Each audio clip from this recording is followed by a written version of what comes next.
They're gonna kill the love of my life. Casey! If I don't go back to what I was doing. On February 24th. Our line of work is quite brutal and quite ruthless. How far would you go for love? You steal truck, bring it to me. Then you make your money. Is it dangerous? Of course it's dangerous! Nicholas Hoult, Felicity Jones, with Ben Kingsley and Anthony Hopkins. All this trouble, all this pain, for love. Collide. In theaters February 24th. Rated PG-13. May be inappropriate for children under 13. The Bernie and Sid Show. Guaranteed to be enormously successful. It's not the normal talk show. It's without the BS. It's about truth, the damn truth. New York's truth. The truth behind the BS. For New York, nothing at all in between. This is Bernard McGurk. You're now Bernard McGurk. This is Sid Rosenberg. Sid Rosenberg, host of the Bernie and Sid Show on WABC. Live, local, on it. You never know what's going to happen. Exclusively. What is this? 77 WABC. That tonight's gonna be a good night. That tonight's gonna be a good night. That tonight's gonna be a good night. I feel it. That tonight's gonna be a good night. That tonight's gonna be a good night. That tonight's gonna be a good night. I feel it. This on the heels, of course, of Fergie and her performance alongside Ryan Seacrest locally on WABC and around the country on ABC on New Year's Eve. Folks, welcome back. Happy New Year, everybody. This is, in fact, the Bernie and Sid Show on 77 WABC, and very excited, as you heard all morning long on the Imus show. Imus doing a great job. We start today the new 3-hour Bernie and Sid Show, now coming to you 9 a.m. to noon each and every weekday here on 77 WABC. So, Happy New Year, Bernard. Congratulations. Why, thank you, Sydney. Same to you. I'm so thrilled, happy, excited. Yeah, 3 hours, baby. We need it, though. It was just, we felt like we were starting to gain some steam, and we felt great, and the show is over in the past. So now the third hour. Right. We were busting out with energy at the end of the show, and we're like, what the hell? We need a third hour. What's up with this? Well, we got it. We got it. Yeah. Now what are we going to do? Go home. What are we going to do? Come on, we're going to have great guests. We start today with two great guests. Nichelle Turner, who was all over CNN this weekend. She's one of the hosts on Entertainment Tonight. She's got the latest on the Mariah Carey meltdown New Year's Eve, and a host of other issues, George Michael, Carrie Fisher. She'll join us in the 9 o'clock hour, and then big sports weekend. The NFL playoffs start on Saturday. Locally, the football Giants taking on the Green Bay Packers. And what sports fan in New York City doesn't love Christopher Mad Dog Russo? Good morning, everybody. Half that legendary Mike and the Mad Dog combination. Chris Russo will join us in the 11 o'clock hour as well. Now, that's a spectacular lineup right there. Good opening day. New Year's Eve, of course, just a few days ago, Nichelle Turner from Entertainment Tonight, as you mentioned, CNN, et cetera, et cetera. A heavy hitter in the entertainment business. She's great. She was one of the first to actually interview Donald Trump way back when, believe it or not, when it was early in the primaries. But when it comes to entertainment news, she's great, and there was a lot of it over the last couple of weeks. Now, listen, I was watching. First of all, we played Fergie from the Black Eyed Pea Brains just moments ago. And she was on the same broadcast with Ryan Seacrest and Mariah Carey, which we will talk to Ms. Turner about. Right. And Fergie looked fantastic. She looked great. But she sounded like a freaking zombie. I don't know what. I know she's a former meth head, but she sounds now like she's a Xanax head or something. I mean, she was like, it was bizarre. She was a little sedated. Kind of like Mike Tyson when he sat there with with Robin Givens during the Barbara Walters conversation.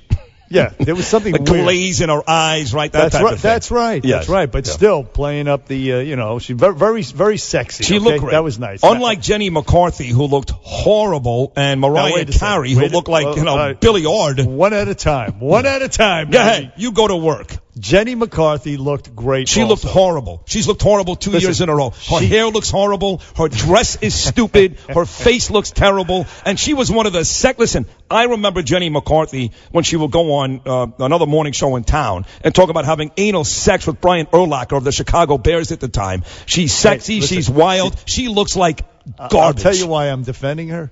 She's Mrs. Donnie Wahlberg. I know, and you love True Blood. True Blood. I love Donnie Wahlberg. What's the name of the Blue Bloods? Blue Bloods. Right. Steve Sharippa. Right. And she didn't look bad. Come on, look. Terrible. She looked terrible. All right, let's get this. I was watching. I thought Joan Rivers came back for the night. Her eyes were like pasted back. Her hair looks terrible. Very depressing. She did not need to do what she did. She was beautiful. She was worse last year. She was beautiful before the plastic. She is beautiful, right. Not anymore. No, she's not. Not you anymore. Don't think so? No, it's over. I agree. So over. All right. So Donnie looked good, though. He was there doing the leg kick with her at midnight, and he's always there with her every year. That's kind of cool. But she looks horrible. It's enough of that. So then I'm at a party, and we're watching Dick Clark's Rockin' New Year's Eve, and Dick Clark was nowhere to be found, of course. Because he's dead, Bernard. Yeah, apparently. Yeah. But his name is still, hey, welcome to Dick Clark's Rockin' New Year. At least, and I mean this with all due respect, they didn't wheel him out to have him try to do the countdown. Remember they used to do that? It was terrible. That was awful. Terrible. Yeah, you're like in this festive party mood, and then. But he wouldn't take no for it. Supposedly, it was like it's my show when I'm coming out. Right. It was his. It was at his insistence. Yeah.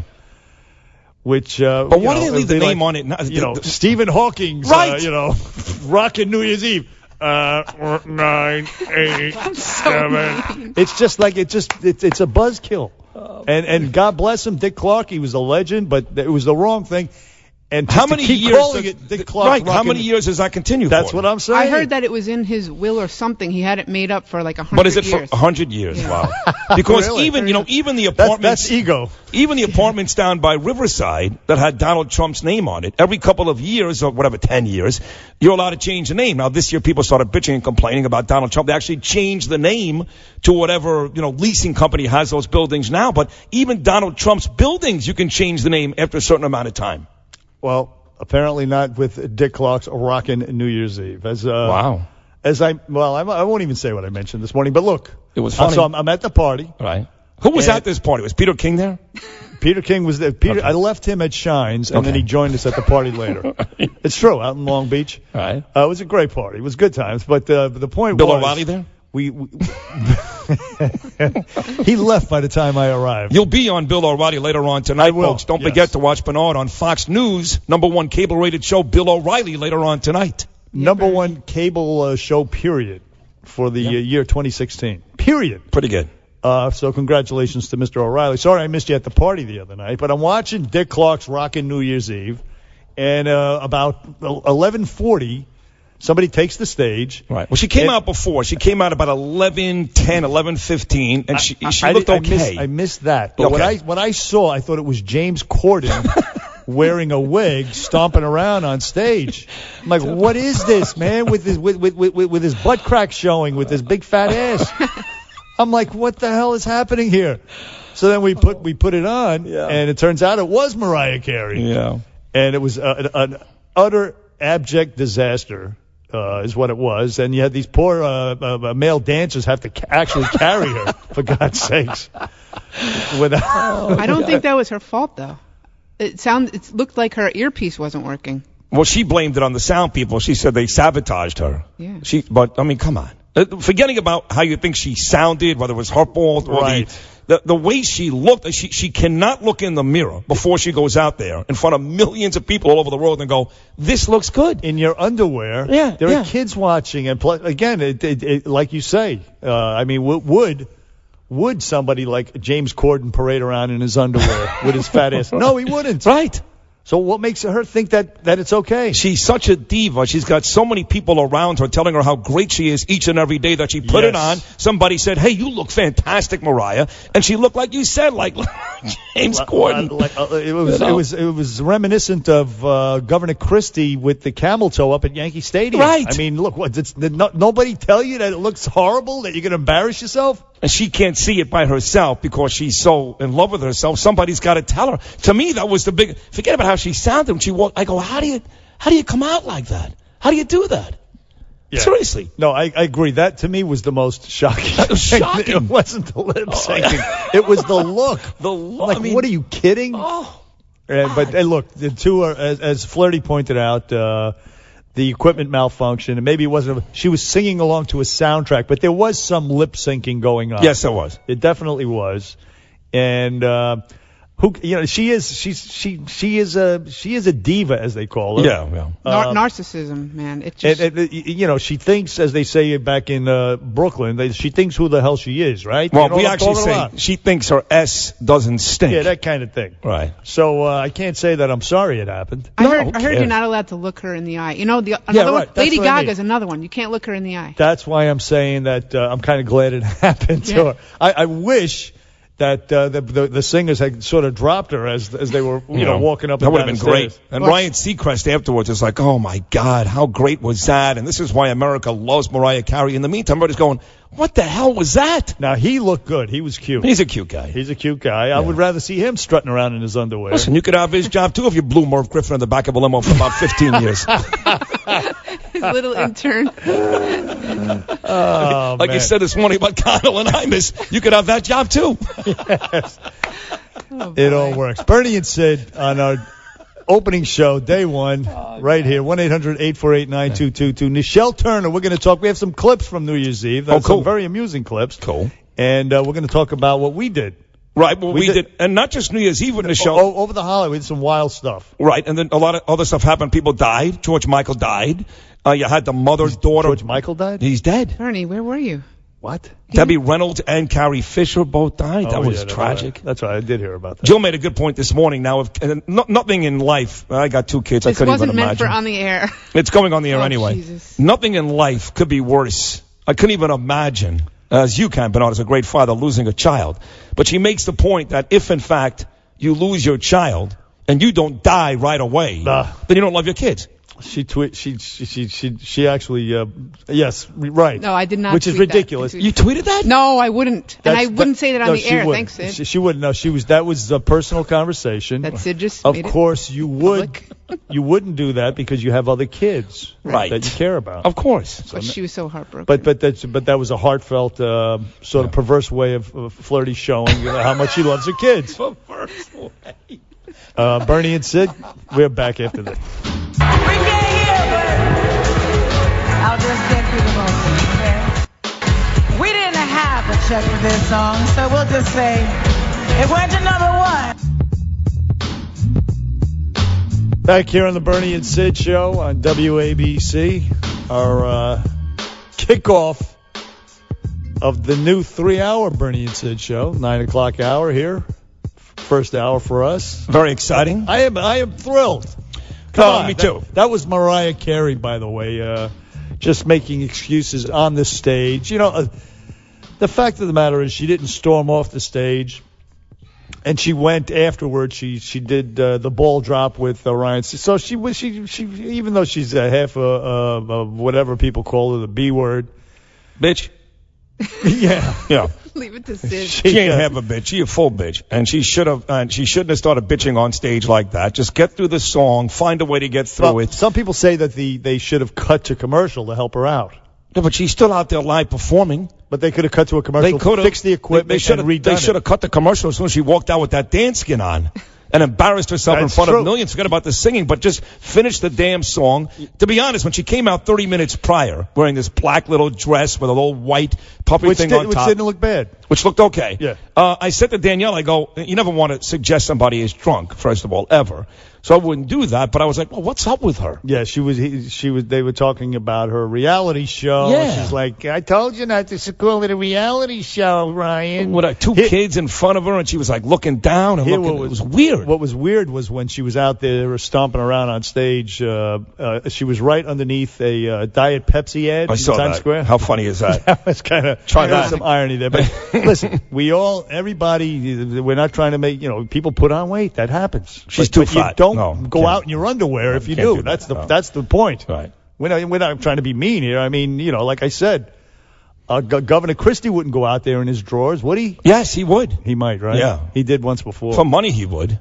But here's the thing with her. It's like, look, there are just certain women. Look, she's got an unbelievable voice. For me, she's one of the greatest female singers, I think, of all time. Whitney Houston was better. I think she's right on the same level. Whitney, I don't care if it's Streisand, if you like, I don't know. I don't want to. Any of these women. I hate that screeching. I don't like it. Either way, she does a lot of that because she has her voice goes in like 10 different octaves, right?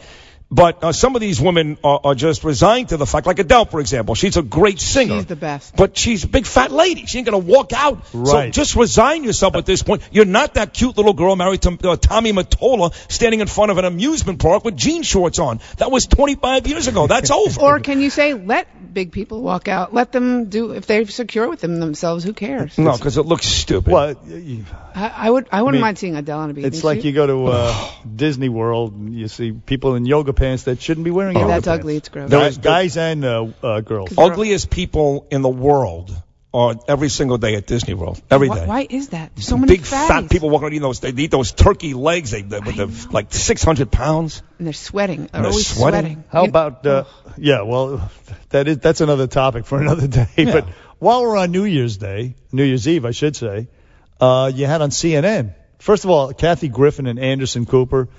It wasn't horrible. It wasn't bad. I almost actually got the Man on the Street gig for that show. I was on CNN a couple of weeks ago with Ana Cabrera. She's in the open, in fact, with us. So I spoke to my good friend Susan Durwachter at CNN. They were considering what you did last year for Fox, putting me out there like Man on the Street. Which, by the way, I declined to do this year because I work too much. Right, you do work too much. You do a great job. I miss doing it. They were great. Kimberly and Eric were fantastic, but I just couldn't you worked too much. Squeeze it in. Yeah, but CNN, you're right. They did a halfway decent job. Right. So then later on, they had Don Lemon with the sultry Brooke Baldwin in New Orleans. And this guy, and like the I-Man likes Don Lemon. Everybody likes Don Lemon. I think they do anyway. But he gets his ear pierced, and this is live on TV. He's getting liquored up. He's sucking down tequilas, and this happens. The time has almost arrived. Okay, tell him what's going to happen. I'm going to get something. Should it be a tattoo or a piercing? The decision is, Chris? I'm thinking ear. Let's do it. Can we please not give him shots, by the way? This is seriously about to happen. Here we go. Don't get blood in the jacket. It has to go back. It goes back to Brooks Brothers.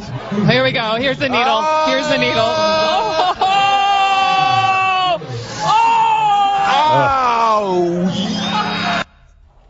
Good times, man. I guess that brings up another topic we'll do one day down the road is what's the craziest, that's not crazy, but what is the one thing you've done when you're drunk that maybe the next day you said, oh, man, I probably shouldn't have done that. Oh, well, it sounded a lot like that. Right. When I got it fixed, which was in the emergency room, I had to do it with a Coke bottle.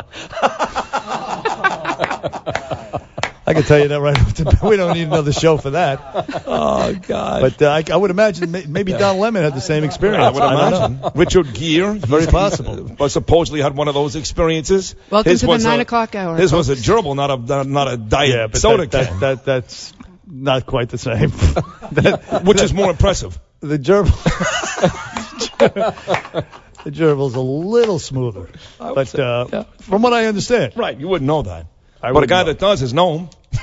Yes. And by the way, he's here. We're going to talk to Nichelle Turner. Yes. All about this stuff and about the people who died and other things in entertainment after the aforementioned pervert Noam with the news. TheNJDiet.com studios.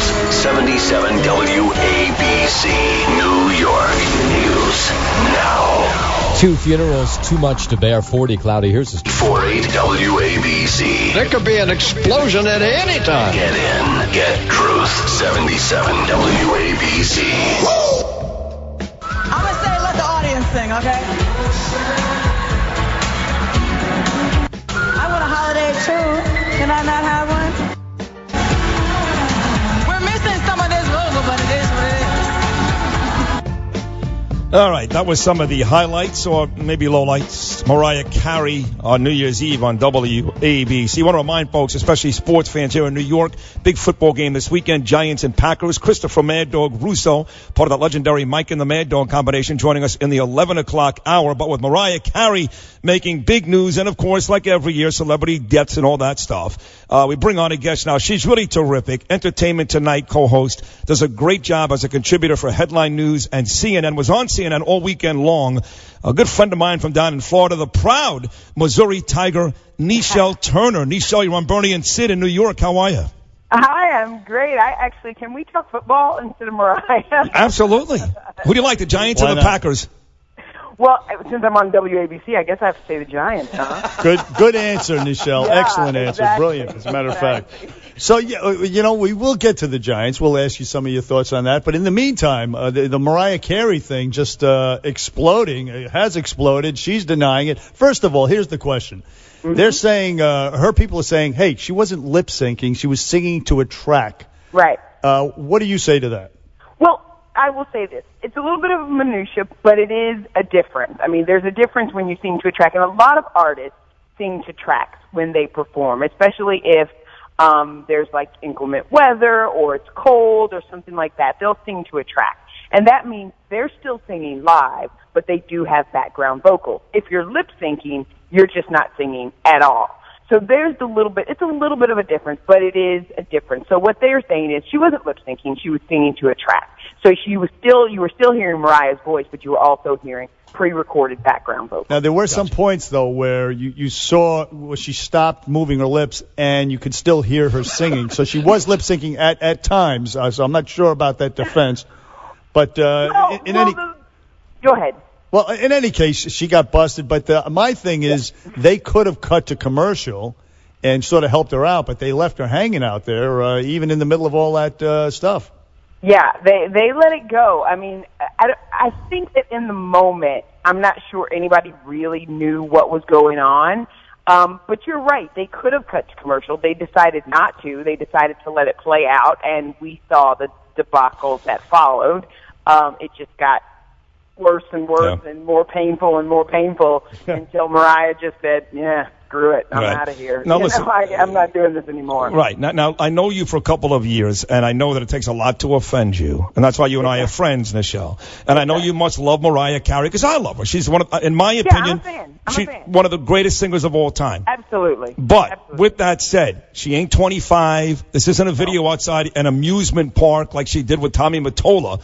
You cannot walk out wearing what she wore and say, this looks good. You just can't. Mariah can. You thought she looked good? Listen, okay, I will say this. Would I like my friends to walk out in that? Probably not. But listen, it's Mariah. She's a performer. We know who she is, and we know what she's going to bring. So that stuff doesn't shock me. It just is what it is. I mean, yes, you get to a certain age where maybe you have to start covering it up a little bit more. Right. But listen, the lady looks darn good. She's 44, 45 years old. She looks great. Why not? I mean, and she still has a 3-octave range. So come on. We'll cut her some slack. She also has a team of people who no doubt just yes her to death. That I think is more so of what starts to really get to these celebrities than anything else. I mean, you've got to have at least one person around you that says, snap out of it, baby. Right. Let's get to reality and let's really talk about, what we need to do here, what's going on here, and not just, yes, people to death. And Mariah does have an entourage around her. I mean, honey, she likes her folks, okay? She likes her people around her. She has somebody who opens her champagne for her. She has somebody who, fans her with a fan if she gets hot. So she does like her people around her taking care of her. I just want someone that says, check yourself. You think there's any listen, you're a fan of hers, I'm a fan of hers, you think she's great, but for people who are not diehard fans of hers or watching the millions New Year's Eve and saw her, the way she reacted, the whole deal, do you think there's some backlash where she'll lose potential fans from what happened a couple of nights ago? Well, no, only because, Mariah's not a new artist. You know what I'm saying? Mariah has been around for, for... Yes, but let me tell you something, Nichelle. As you know, I've got a 12-year-old daughter, Ava. She did not know about Mariah Carey. She watched the ball job with me and Danielle. She watched Mariah, and she said, what is so good about this lady? So there's a legion of new young fans. That's a good point. It's a good point. So, maybe you're right. Mariah took a beating on Twitter after that. She took a beating for this. And, her diehard fans are her lambs, and she can do no wrong to them. She's going to, whatever Mariah does, it doesn't matter. But maybe you're right. Maybe there are people out there who are saying, all right, Mariah, we put up with your antics for, long enough. I'm out. I'm done. I do think that the response she had after the performance, where she came out and sent out a tweet and said, what happened, I'm going to make some more headlines in 2017. Let's move on. I actually thought that was a great response. If she would have left it there, I think that we all could have had a good laugh about it. It was self-deprecating. We could have said, all right, Mariah, come on and redeem yourself. But then her camp started going on saying they sabotaged us. They set us up to fail, which are big accusations to Dick Clark Productions that they sabotaged an artist. I mean, that kind of blew me away when I heard that. Then I started saying, oh, boy. And then we saw the backlash because they were saying, oh, you're not going to put us out there and try to make us look like we're out to sabotage artists. So then that's when the mud started flying. It got very ugly. It got very, which, by the way, I have to tell you, I kind of like that, though. To be quite honest with you, Nichelle. Nichelle Turner from CNN, Entertainment Tonight, HLN Showbiz, etc., all over the place. Former sports reporter, by the way. Listen, just switch gears a little bit. 2016 was a rough year for celebrities. We lost a lot. Yeah, we did. And just very recently, George Michael, Debbie Reynolds, and Carrie Fisher. Now, everybody said about that, but we like to cut to controversy here. So Steve Martin tweets out. Steve Martin, the famed, noted, beloved actor, he tweets out, when I was a young man, Carrie Fisher, she was the most beautiful creature I had ever seen. She turned out to be witty and bright as well. Well, he had to actually delete the tweet because he was called a sexist SOB. He was just crucified on Twitter for praising Carrie Fisher's looks. Yeah, you said just a little bit ago, said that I'm not easily offended. Right. And I wasn't offended by that at all. Actually, when I read that, I thought it was nice. I thought he was saying, it was kind of like don't judge a book by its cover. He was kind of saying when I saw her, I just thought she was a pretty girl. And then it turned out that she's pretty and beautiful and smart and amazing and everything. That's kind of how I read that.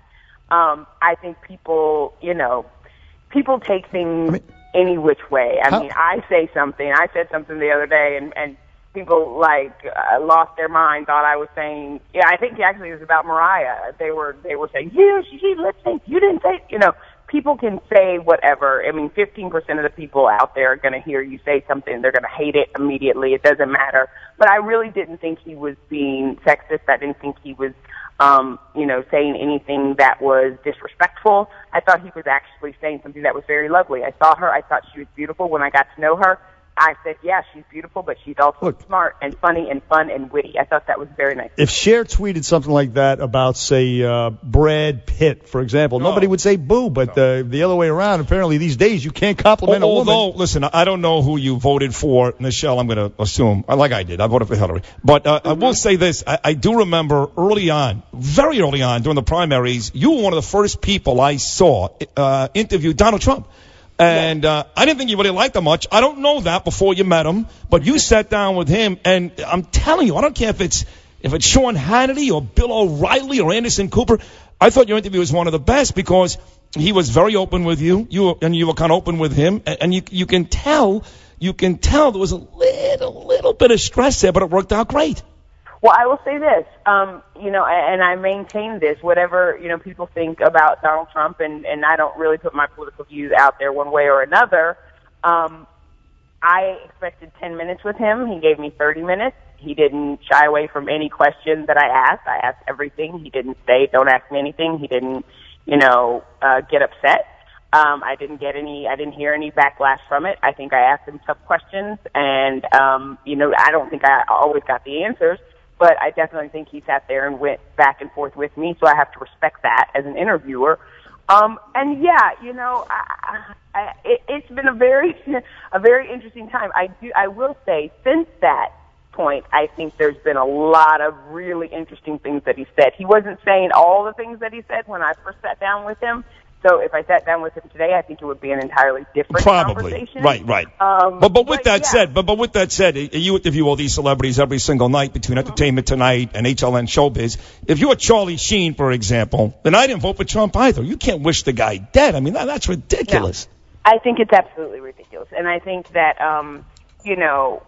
first of all, we still have to have a decorum for the office of the president, and number one, and number two, I think that it just reinforces what some of Mid-America, actually a lot of Mid-America, thinks about Hollywood. They think, oh, left-wing liberals out there, this, this, that, and the other, all entitled brats, and I think that just reinforces it. I mean, you can have healthy disagreement and healthy discourse and not care one bit about somebody, but you don't wish them dead. No, well, he ain't. Charlie Sheen ain't right in the head, but we know that. Hey, but here's a tough question. Nichelle Turner, a premier entertainment correspondent, the Trump inauguration, a lot of celebrities, Garth Brooks, Celine Dion, Elton John, Andrea Bocelli. Yeah. They say they will not perform. They were invited, and they said, no, I'm not going to do it. And Andrea Bocelli, he's a disabled immigrant, for God's sake. You would think that was like the perfect invitation.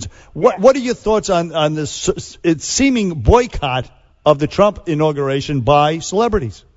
Yeah, I mean, I don't think that it's a partisan issue. I do think that it's a Trump issue. And I think it's really interesting because if you think about it, coming into this, the celebrity that Donald Trump has, he should be able to get anybody, right, just on his celebrity alone. So I think that Hollywood is making a real statement and drawing a real line here because, I mean, even members of the groups that he did get are speaking out saying, we don't want to come. So, I mean, it's really saying something. I think, though, that it actually may reinforce the rhetoric that he kind of was saying throughout the campaign, because you have Hollywood, who he was calling the elite, saying we don't want to have anything to do with you, and Mid-America saying, well, we don't care anyway. We are the people. We're the working people. We're behind you. We're the blue collars. And so I think that it may actually be reinforcing that. Now, but shouldn't they do it for the sake of the country? Come together. The guy was elected. Well, I also think there's something called First Amendment rights and, free speech, right to free speech. So, no, I don't necessarily think they should do it for the sake of the country. I would say this, myself, I do think there's a certain honor in performing for a president. Sure. But do you have to stand on your beliefs? Yes. And if you absolutely abhor someone, then I'm not going to stand in front of you and sing for you. Listen. If I absolutely abhor you and I think that all these things about you. However, I think it's kind of sad, actually, that all these people are saying no, and turning their back on him. So sometimes it might have to give you a gut check. Now, having said that, I do think Jackie Ivanko, I think she's a beautiful singer, and I think she's going to do a wonderful job. Now, having said that, I mean, when you think about the last inauguration, you had Beyonce and Kelly Clarkson. Right. But if the Patriots said, "Wait, look, we're not going to Obama's White House because we don't like him," they'd say that's racist. Well, there were some that said that. Right, they did. They actually did. Oh, listen, we got to run here. 30 seconds ago, but we made you a promise. We're going to go back to the promise. You wanted to talk football. We know, of course, you're a proud Missouri Tiger. I'm a Chiefs fan, baby. I know. So Monday night, Alabama-Clemson. Does Nick Saban do it again? Oh, this is going to be a good one. First of all, it was a good one before. It's going to be a good one again. You know what I'm going to do? Because I like Nick Saban very much. I actually liked him. I covered him when he was the coach at LSU when I was in New Orleans. But I have to not forget where my bread is buttered, and I have to stick by Nancy O'Dell's side, who is a Clemson diehard. Wow. And they are the Tigers. So I'm going to stick with the Tigers. All right. That's loyalty. There you go. I'm going to go with Clemson this year. Listen, they got to redeem themselves, first of all, right, from last year. And I think they're just that hungry and have just enough of a chip on their shoulder that they will do it. However, I will say that game last night, oh, my God. That was crazy. The Rose Bowl. That was a crazy game. Great game. Good game. Well, Nichelle Turner, you're a great guest. Fantastic. From Thanks CNN. for having me, guys. I appreciate it. The pleasure is all ours. Entertainment tonight. We appreciate it very much, Nichelle. Excellent job. Happy New Year. Happy New Year. And we'll talk to you. Happy New Year to you all, too. Down the line. Bernie and Sid back after this. Russo, part of the legendary Mike and the Mad Dog combination. And the phones are open, too. 1-800-848-WABC. 1-800-848-9222. Hour 2 of Bernie and Sid on the other side. From the NJDiet.com studios, WPLJ HD3 New York, 77 WABC, New York, a Cumulus station. Hour number 2 of the Bernie and Sid show. Allman Brothers, Sweet Melissa. We started the 9 a.m. hour. Today, it went great. Nichelle Turner was terrific. Don't forget Christopher Mad Dog Russo coming up next hour. Today! He's going to be great. And if you notice in the Open, the Bernie and Sid new Open put together in great fashion by Chris Libertini here at the station. A couple of minor changes. You get Chaz Palminteri, his testimonial inside there. Speaking of which, I went to see A Bronx Tale over the holidays. It was fantastic. Wasn't it great? I mean, Jersey Boys meets West Side Story. Yeah. That's it right there. Yeah, it's great. Say no more. Fantastic. It was phenomenal. Singing was beautiful, right? It really was, and it was funny too. Yeah. Funny and just sad. Funny and sad, poignant, yes, of course. It's about interracial love. The girl was amazing. She was the standout. Her and that 9-year-old kid. He was great. Oh. I thought that he played 9-year-old Chess Palminteri. Yeah, the little C. And the girl.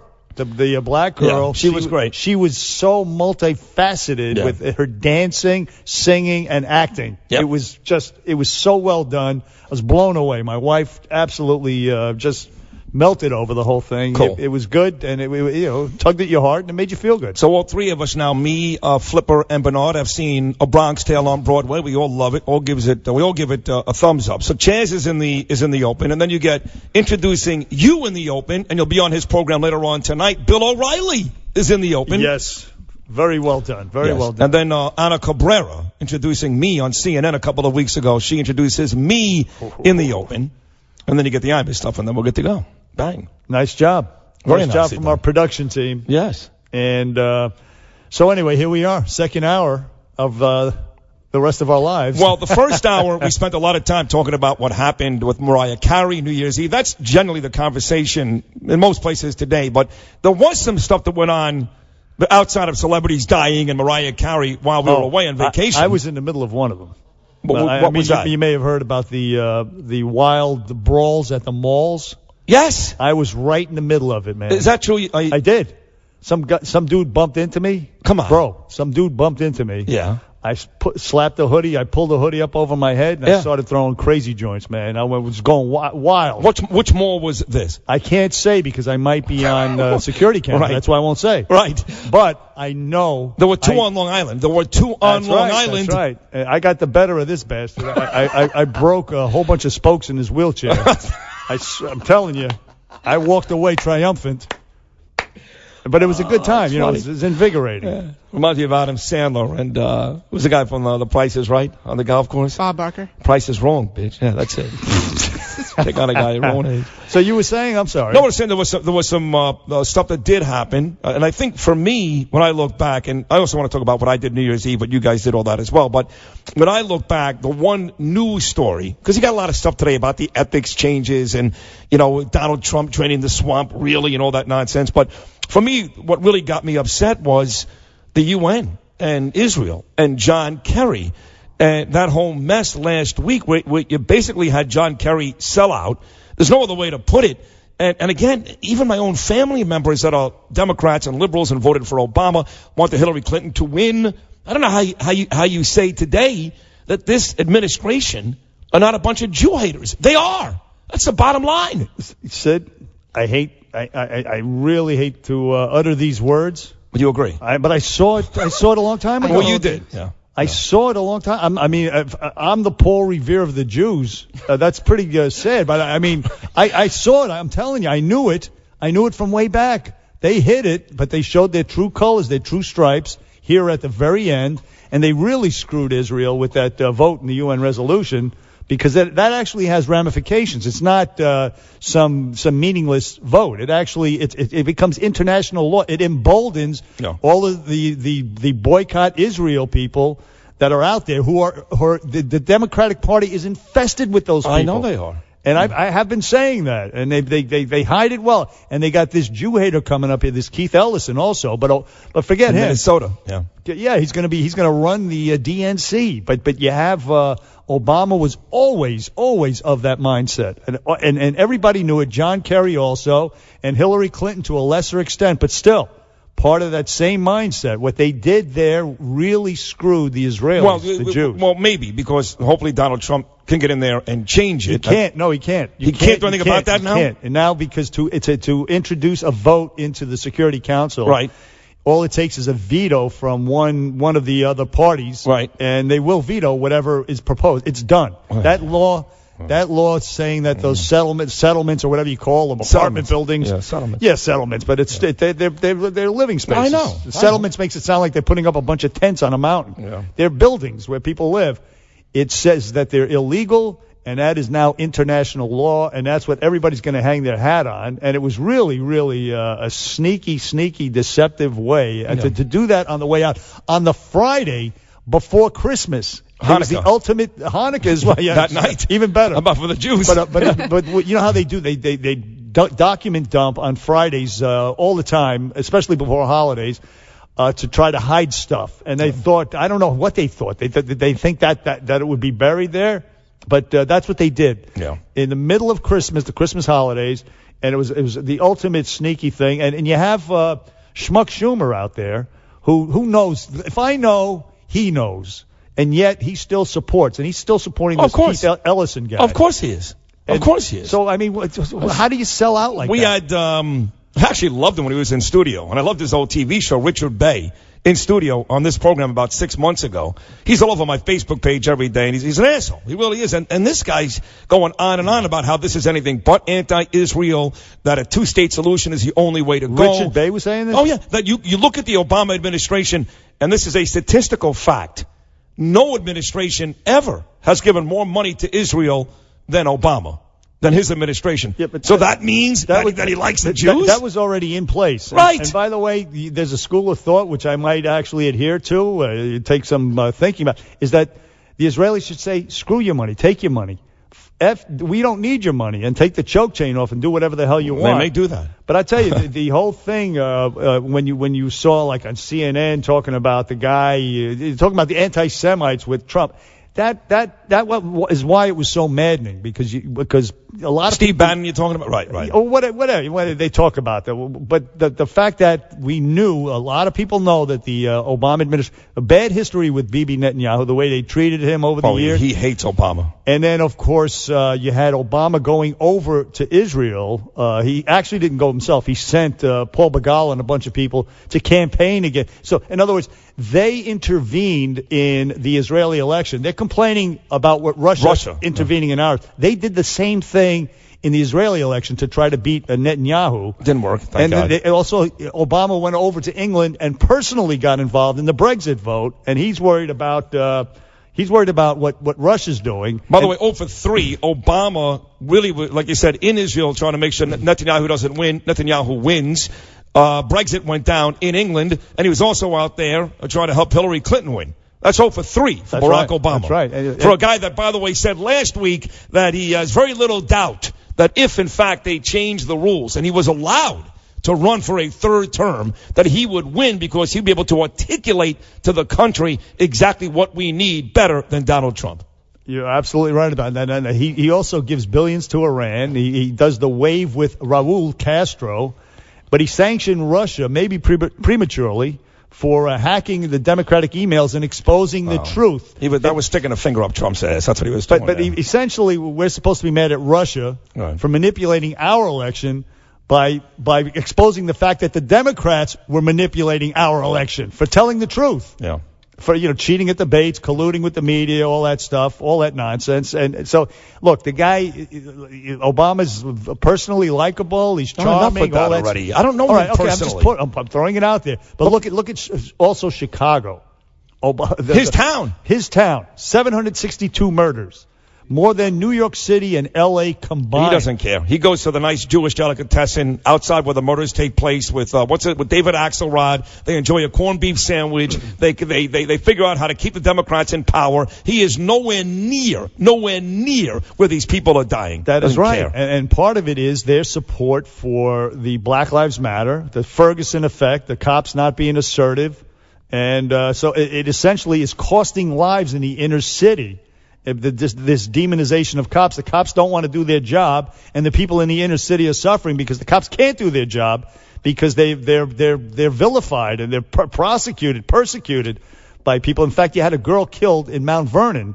Yes. No one was doing it just in the 10 o'clock newscast. 13-year-old girl shot by a stray bullet.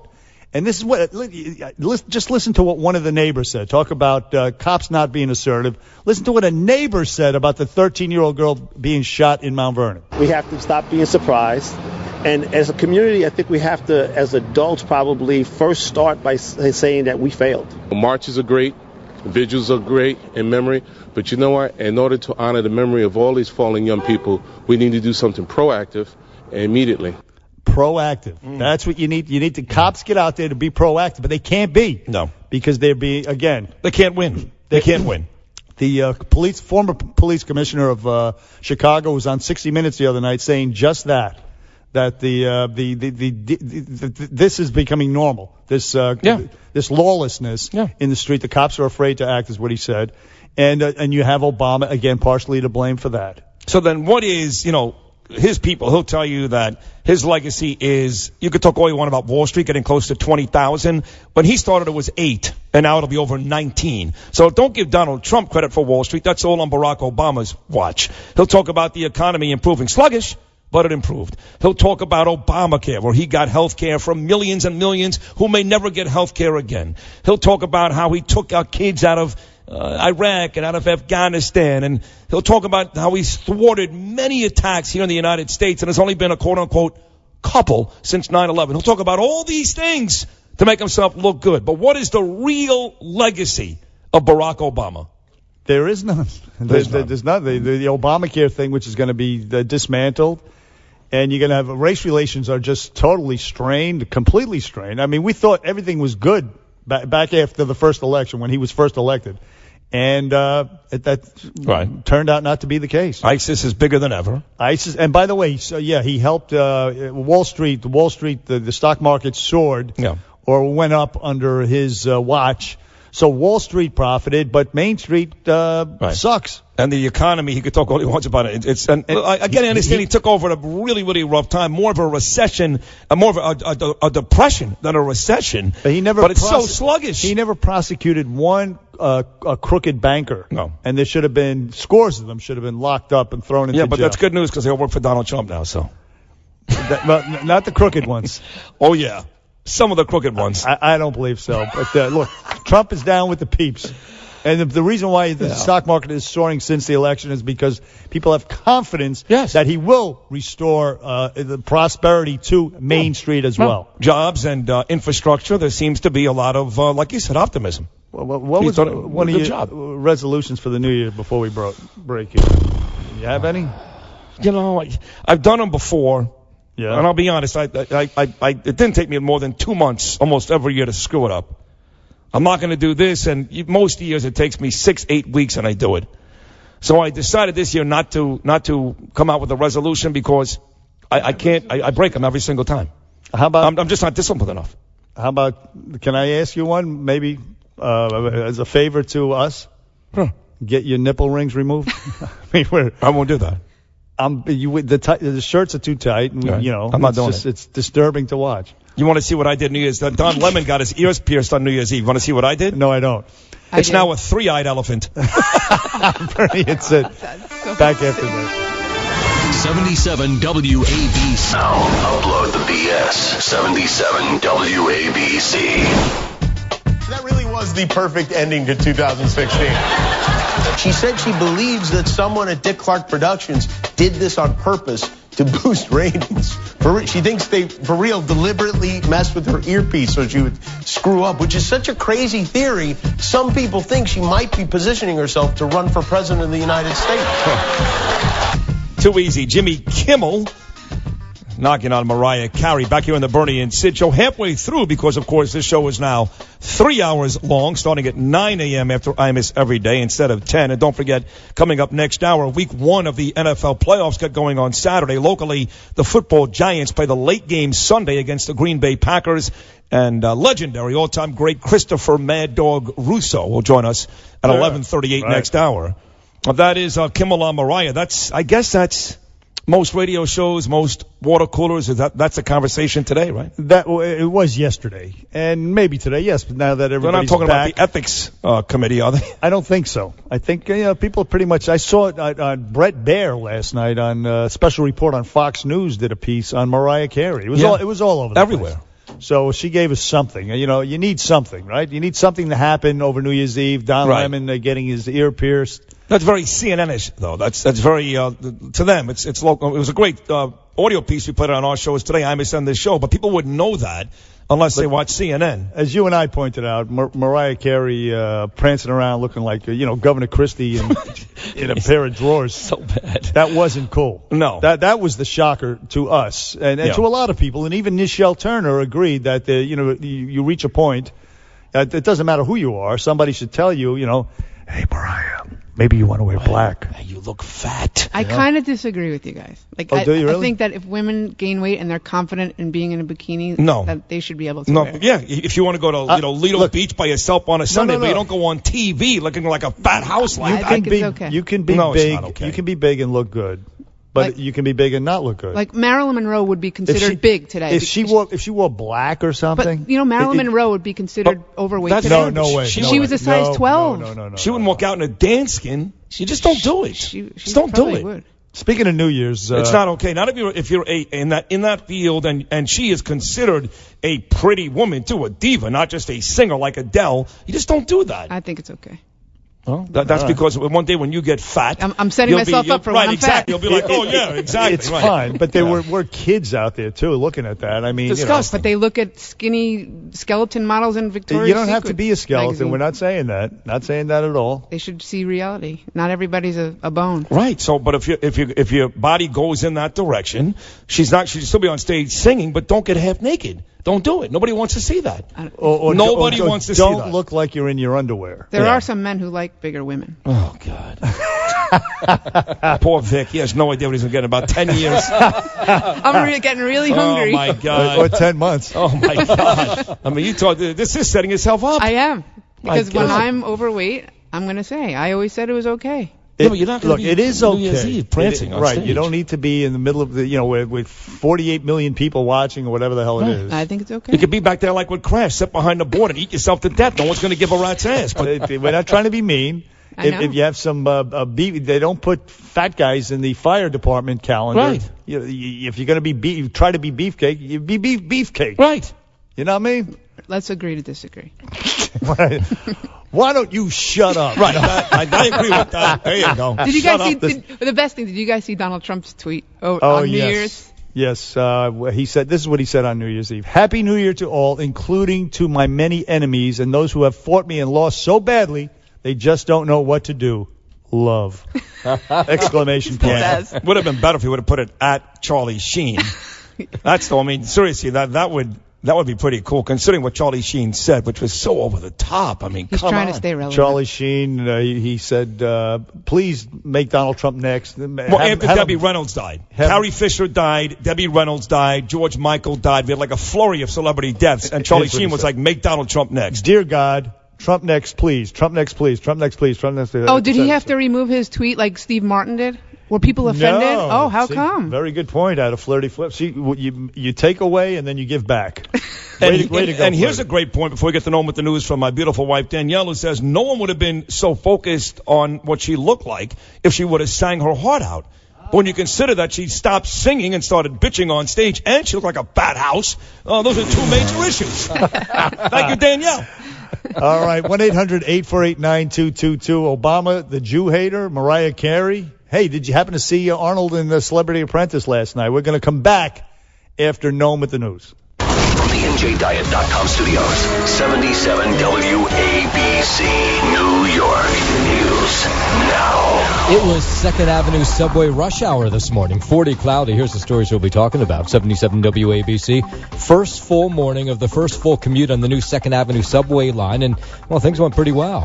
A mess for 10 years or so, but it, it's now we have this amazing station, amazing train. We've been waiting for this for over 30 years as far as I can remember, and it's just fantastic. Yeah, nearly a century of planning. It took $4.5 billion line, runs 1.5 miles from 63rd to 96th Street. Q trains now stopping 3 new stations, 72nd, 86th, and 96th Streets on the Upper East Side. 200 state investigator staffers being assigned to spread the word about New York's minimum wage increase that went into effect yesterday. Governor Cuomo says he wants to make sure businesses are complying with the new salary hike. One thing I want to make clear, this is not a voluntary effort. 7 WABC, where New York comes to talk. Bernie and Sid, 2 brains, 1 show. Guaranteed to be enormously successful. 77 WABC.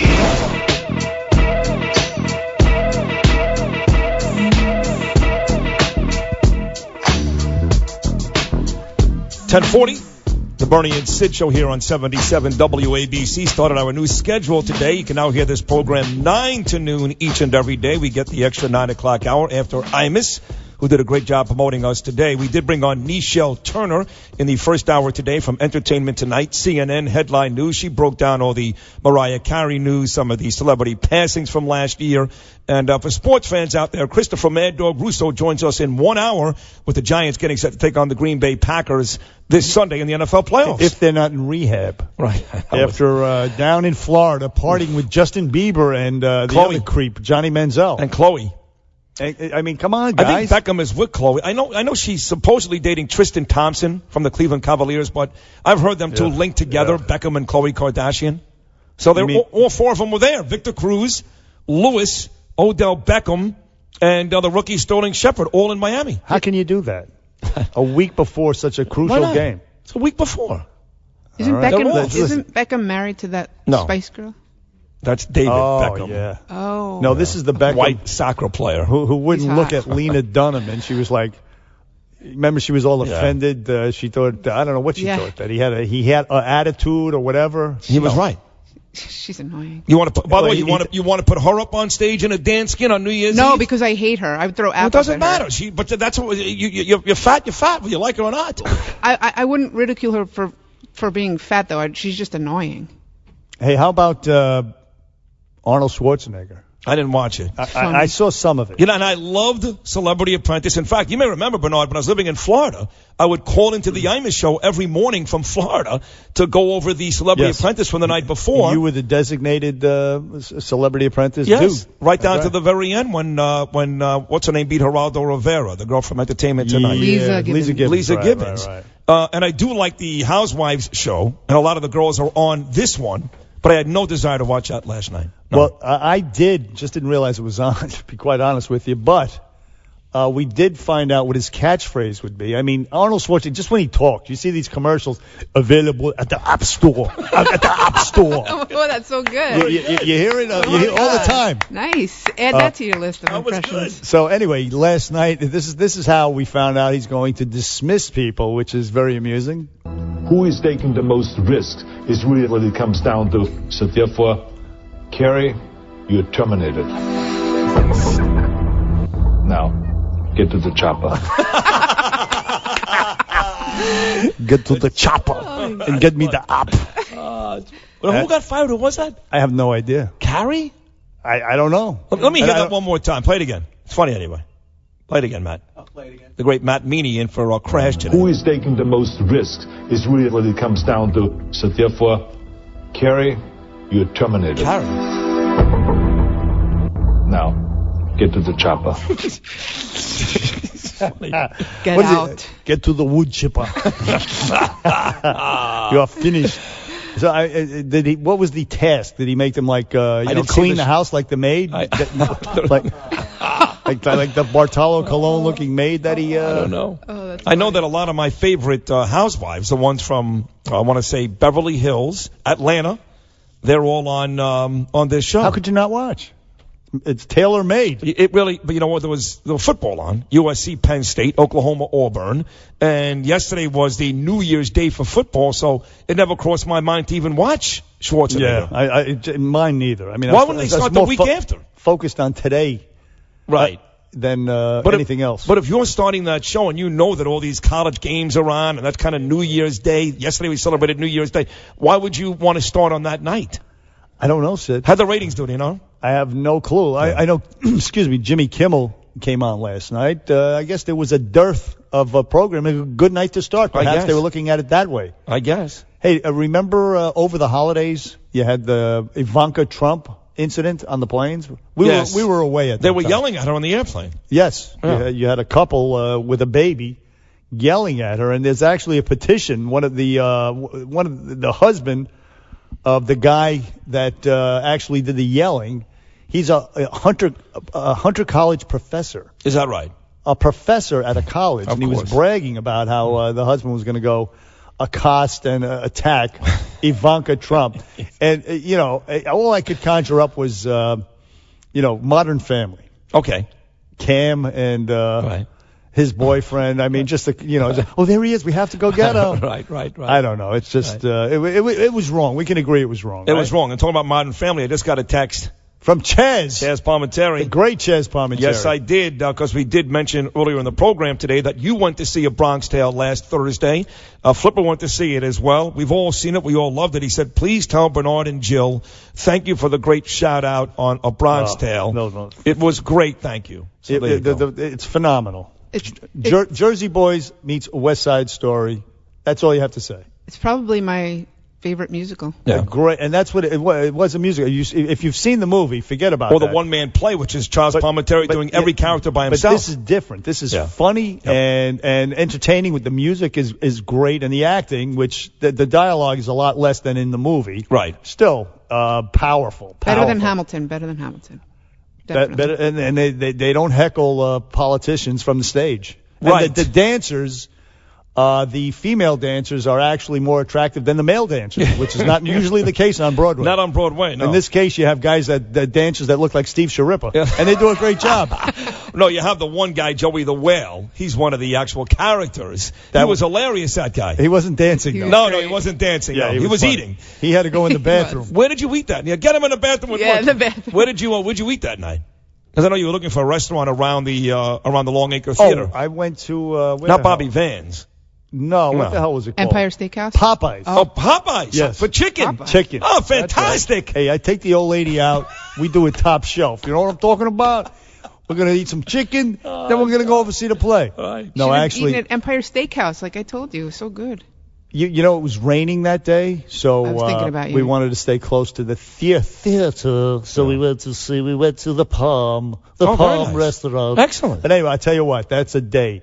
You go out there, see the tree, walk up, walk into Trump Tower, come down, St. Patrick's Cathedral, watch the light show on Saks Fifth Avenue, if they haven't already closed it down. Right. Walk through 30 Rock. I mean, that's a nice day. Walk over to Times Square. That's New York City 100%. in the holidays. Even yesterday, we went to see the, and like I told you, I thought it was too late, but we went to see the Christmas Spectacular at Radio City. Me, Danielle, and the kids, which was a spectacular. It's a great show.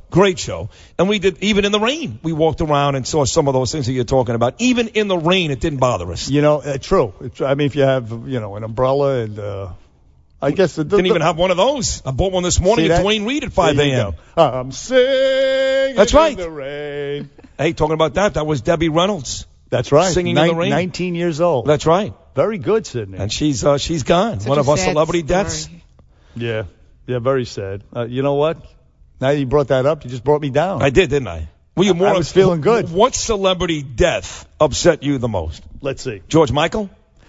Year? George Michael, apparently, speaking of weight, he blew up to 300 pounds. Yeah. Isn't that crazy? See the pictures of him? But he might have been sick, maybe. Well, yeah, when you're doing heroin, there's... You think he was doing heroin? You got problems. He doesn't look like he was doing heroin. You know, they showed a clip, a Ryan Seacrest show during the New Year's Eve show. Yeah. They showed a clip of George when he first started with that guy from Wham! And he was kind of Andrew heavy. Ridgely. Oh, I love the I didn't recognize the guy. I saw... You mean when he was on... Did you say on Ryan Seacrest? On Ryan Seacrest. Oh, yes. And if there was any question whether or not George Michael was gay, I know he didn't come out until like 20 years later. Right, it was obvious. Right come there. on. Yeah. And God bless him, there's nothing wrong. But back then, I guess people thought there was. Well, back then it was still an issue, right? That was the Right. Magic Johnson, AIDS, no one had any idea, blah, blah, blah. But you're right, even on stage that night, the way he was dancing, there was no question that he likes the penis. And loves the penis. Give me more penis. And, more penis. Speaking of New Year's, please. I was watching Anderson Give Cooper. me some of that. Yeah. And, he loves the penis too. He does. Look at this. Listen, he actually I love the penis. He actually kissed this dude, Richard Quest, which was cool on the his cheek. what? Oh, on the cheek. This is brought to you by the Penis Look, Hour. it was all good. Yeah. I actually really like Anderson Cooper. So do I. I mean, he once got up in some the Florida Attorney General's mush politically. He lost his temper, but aside from that, was that Pam Bondi? Yes. Yes. Aside from that, he's actually a very likable guy, and I actually enjoyed the interaction a little. I taped it all. Him and Griffin were not bad together. They were not bad. No, they were not bad. Even though she's a real. Oh, she's despicable, that one. But whatever. That night she's apparently talented. But also they did a shout out. The point is, Curtis, he was talking to Kathy Griffin. She's like, "What are you looking at?" He says, "I thought I just saw Curtis Sliwa out there." He said that. I saw a guy with a red beret. I think that's Curtis Sliwa out there. Wow. He says that. How about that? Yeah. Curtis got a shout out from Anderson. That's a big deal. Curtis is going to love him now. Yeah, but do we know what Curtis's deal is? I mean, he's hanging out with Anderson Cooper. Oh. You know what I'm talking about? He did just get divorced. A couple of times. So anyway, you were asking me about my the celebrity who I was who upset you the most? Upset about? Yeah. Now, as I look at the list here, I would have to say... You want to go the whole year like Ali or just over Christmas? Because like 7 people died over Christmas. Well, and like Jill's on Facebook going, do not put up another death until January 2nd. Somebody may die tonight. It would have to be Debbie Reynolds. Debbie Reynolds? Yeah. I mean, Carrie More Fisher. than Carrie Fisher? Well, Carrie Fisher... what about Abe Vigoda? Abe Vigoda? He died over Christmas? No. Oh, we're just talking Christmas? Gary Shandling. John Glenn, I would have to say. No, John Glenn was number one. Right. But over Christmas, it would be Debbie Reynolds because Carrie Fisher, God bless her, she appeared in Star Wars. She wasn't the well, hold on. Princess Leia's a big Not to me. deal. I don't give a rat's ass. I remember when I was 8, back in the 80s. Oh, we've done this already. I know that. Yeah. But look, there are certain movies that I liked. Right. And certain movies that I was like, what am I, 10 years old here? I'm watching Star Wars. Princess Leia. I've never seen Star Wars. I actually took my son to see the last one, which was awful, and the road movie. But I've seen them all. So she did Star Wars, and that was it. There was nothing else. She had to do. And then all she did was write about her substance abuse afterwards. Oh, it was a big deal. She was an inspirational figure. That's true. But, I mean, as far as talent and being a movie star, Debbie Reynolds was the real deal. And but 90 years ago. She was in When Harry Met Sally, too. She was very good in that. She was what's his name's wife. She played the best friend's wife. A peripheral role. Yeah. Essentially. What are you talking about? God bless her. She was like Meg Ryan's best friend in the movie. You asked me. I'm trying to be honest here. But Debbie Reynolds was like 140. God rest her soul. I know, but I mean, I liked it. I was singing in the rain. She did a lot. She did a lot. On the Waterfront too with Marlon Brando, but that was in 1957. He didn't just die over the holidays. Throw him in there anyway. 1-800-848-9222. Bernie and Sid back after this.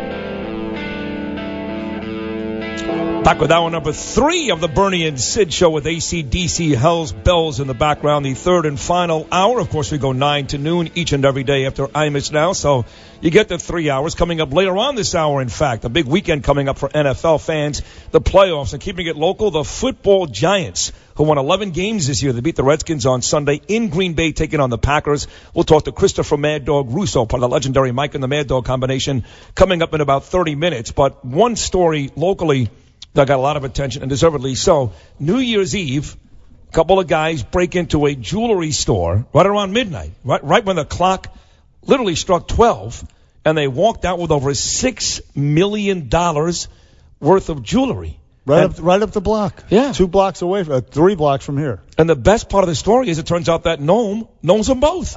Yep. I recognize them from their surveillance photo. Where were you on New Year's Eve? I do have an alibi. I just have to come up with one, but I do have one. Delray Beach, so seriously, these geniuses the guy staring right up. It's only a matter of, I don't know, hours before they catch these geniuses. That was their fatal flaw. Up till that point, it was brilliant. It was 12:01 exactly. They know there's 7,000 cops on assignment in Times Square watching the revelers, protecting those guys. So you think they're like, hey, this is the greatest time to be 5 blocks away because there's no cops in that neighborhood. Or at least that's the thought. No doubt about it. And so they're able to break through this place, which is Greg Ruth. He's it's a famous jewelry outfit, and everybody knows them. They're known for their rare pink and yellow diamonds that they sell. Oh. So apparently that's their big thing. So you're telling me they were able to break through and just about get to the very end of the heist, and that's when you see this moron on video? No, it's actually as they're breaking in. Oh, in the beginning. You see the guy. He looks up and he has that moment of, oh no, I'm on camera, and they bat away the camera. His face is, somebody's going to see it. It's so clear, so evident that he looks like a hipster from like Park Slope. Yes, Williams. Somebody He's got a beard and he's got a hoodie on and the whole works. So somebody's going to drag him in. It's going to be by today. By the end of today. Oh, they know who he is. Now they just got to find him. That guy is. He's going to have a boyfriend at Rikers Island. Yeah, right. But no time flat. If he knows that, did he fence that stuff already? Because if he knows he's all over the news, his face is out there. He's got enough money, over $6 million in jewels. Maybe he got the hell out of here. No, if you do that sophisticated of a robbery, and it was pretty sophisticated until they got caught on camera, right? Then you already know where you're going to sell those diamonds. They're right. The moment you have them is the moment you get rid of them. So he probably has the cash already. Maybe he's got the hell out of here. It could be. Could be he's on a flight to wherever he's from. Maybe he's not even from here. He looked like he was American, though. Oh, yeah. He's like from Great Neck, Long Island. That's what he looked like, Or Mastic Beach, or, or South Plainfield, New Jersey, Staten Island, anything. Yeah. He looks like? He's one of us. He looks like Matt. I'm not kidding. Like a Matt Meany. Yes. Like Matt Meany. Yes. He had that kind of hipster beard. If I were to show you the picture, you'd be like, that it could be one of the same. Yeah. All right, so listen, no. You are, you have parents who live in Israel, right? Yeah. Mm-hmm. And we happen to know, we'll forget all this, the objective newsman stuff. You're sort of a liberal guy. I can be. Depends on what the issue is. He voted for Hillary. Right. Okay. There you go. Sorry. And so no, the question is this. Sid and I are both now know that Obama is at heart, well, it may be too strong, but a Jew hater. Him and John Kerry. I don't know. Both Jew haters. That might be a little strong. No, it's that not. might be strong, right? No, it's not. I would think so. No, it's okay, not. so that's that's why I wanted to ask Noam. Because in his cabinet, he surrounds himself with lots of Jews. So if he's a Jew hater, why would he have him? That's like saying to the guy, that's like saying, oh, you a racist? No, a black guy's my best friend. That's good cover. That's excellent cover. But what he did, he showed his true colors over the holidays by not vetoing that vote in the Security Council. Because look, his thought is that this idea of a two-state solution, and there's a lot of people who buy into that. They say the only way you're going to solve this crisis in the Middle East with the Palestinians and the Jews is creating a second Palestinian state, a two-state solution. Yeah, but it starts maybe in the West Bank. The point is that the Israelis could have used those quote-unquote settlements, which are really just places to live, apartment buildings or whatever. They could have used. They would use that as leverage in the negotiations, which now they can't do. Right, well, because the more you settle the West Bank, the less likely, the harder it is to get those people out of there. So you pull there's a strategy on the part of the Israeli government to keep settling there, so you can't. The fact that they either would leave or they would stay there and be part of the Palestinian state. But they would. I mean, these are the people who are there are ultra-Orthodox. But you took that bargaining chip away from the Israelis, and that's what Obama wanted to do. And you gave credibility and credence to those people who want to boycott Israel, the boycott Israel people that are out there. You know that they're all over the place in Europe and in this country as well, and they infest the Democratic Party, but the party keeps it on a DL. You got guys like Keith Ellison coming in, and that's what it does. It legitimizes them and that boycott Israel thing, and it just screws them royally. And Obama did that on the day before Christmas/Hanukkah. Yeah, the timing was definitely interesting. I mean, some of it you think, look, the two leaders of this country have never gotten along. Bibi Netanyahu and Obama famously hate each other. But why? So there's a little bit of thumb in the eye. I think it's just a personality difference. Whatever it is. Listen, I am watching this. I do. I am watching this from a distance. I am watching this from a distance. About 3 minutes of Bernard going back and forth with Noam. Right. And it is becoming increasingly obvious to me, and quite alarming, quite frankly, that Noam Laden, right, almost sounds like he's okay with Obama and Kerry. If not, thinks they did a good job. He's got a lot of Ron Kuby in him. Yeah, I mean, if you grew a ponytail, you're him. Well, what's going on? What's going on with you? And just horrible Jew. Get up in people's faces a little more. Come on. But look, first the Egyptians first sponsored this. Trump called up the Egyptians and said, "Listen, pull this back," and they did. The Egyptians, Al-Sisi, and those, and then the Obama people, they got this. They had other countries say, no, let's come on in, let's do this, let's put this up for a vote. And the European countries that stayed, that are okay with it, these are the biggest anti-Semitic, these are the biggest bastards ever. So, they're all, listen, we're not alone. There's many European countries who decided to stick with this. Of course, anti-Semites. Exactly. So therefore, this two-state solution thing, which I think I rebutted you sufficiently on. Well, no, I don't think you basically, I think, made my point that there's no opening for a two-state solution. The more you populate places like the West Bank with people from Brooklyn, the less likely you'll be able to use it as a bargaining piece if you want to make. No, you just say, listen, you can have the state, but if they want to stay, they stay. If not, they can come back to our Israeli state. It's not binding. You're talking about the Jews that are there? Yeah, these quote unquote settlements that.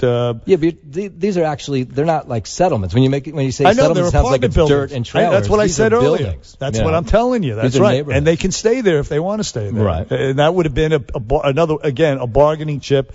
When they negotiated this whole two-state solution thing, maybe they could have used it, who knows, with when they talked about the Western Wall now, that the most holiest site for the Jews is now, it's occupied territory according to this vote.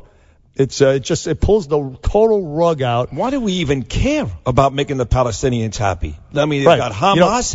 They're basically a bunch of terrorists. Give me a break. I got to tell you, I used to be of the mindset that maybe the Palestinians have a point. I didn't know because I didn't care. When we started together, and this is only about a year ago, you were even with the Iran deal, you were like, well, maybe it's not that bad, but you've come the other way. I've been this way for a while. I'm talking about 10, 15 years ago. But I've since come to the conclusion that Israel is a microcosm of what we're going through. I mean, in a way more intense manner than what we're experiencing. They had to put up a wall. They had to keep people out that hate them. Look, that wall has worked. And the wall has worked. I mean, no two ways about it.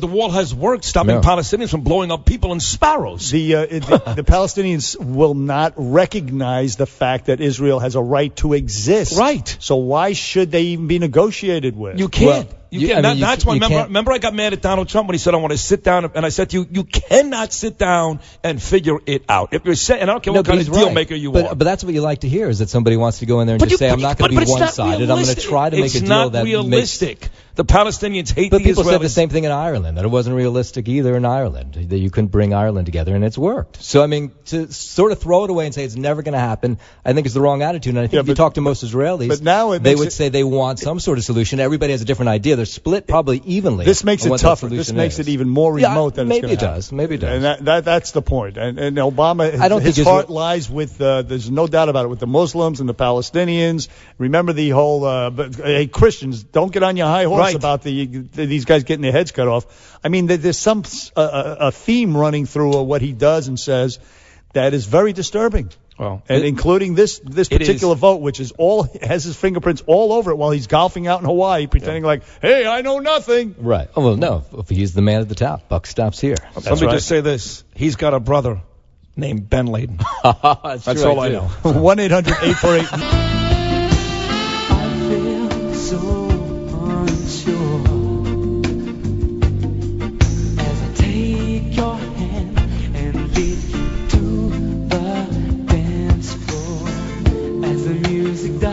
Classic, right? Back here on the Bernie and Sid Show on 77 WABC, our third hour.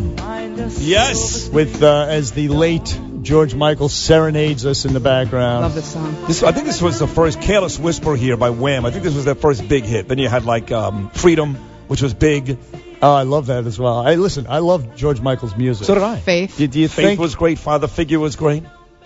I Want Your Sex. Do you think he whispered any of those songs through the bathroom stalls from one stall to the next? That was an ugly incident. You never want to get caught doing that. No, but you know what? But the funny it's thing not that you don't want to do it. You don't want to get caught. Wait. When the senator from Idaho did it, remember that guy? Larry Craig. Yes. All he did was get busted with his legs wide, wide stance. But the thing is, with certain people, I guess celebrities, if certain people die, they bring up the worst thing that you ever did. Right. With George Michael, nobody mentioned the fact that he was a bathroom pervert. No, they didn't. He was the nice guy. He was a philanthropist. No, but that's what. Listen, Michael Jackson died. They're still crying. This guy basically raped 8-year-old boys, and people cry on June. It's my anniversary, June 25th every year. Oh, Thriller, Billie Jean, they cry. I have to tell you, with Michael Jackson, it wasn't until about 6 months ago when the evidence came out that there was toys stuff on his computer. Yeah.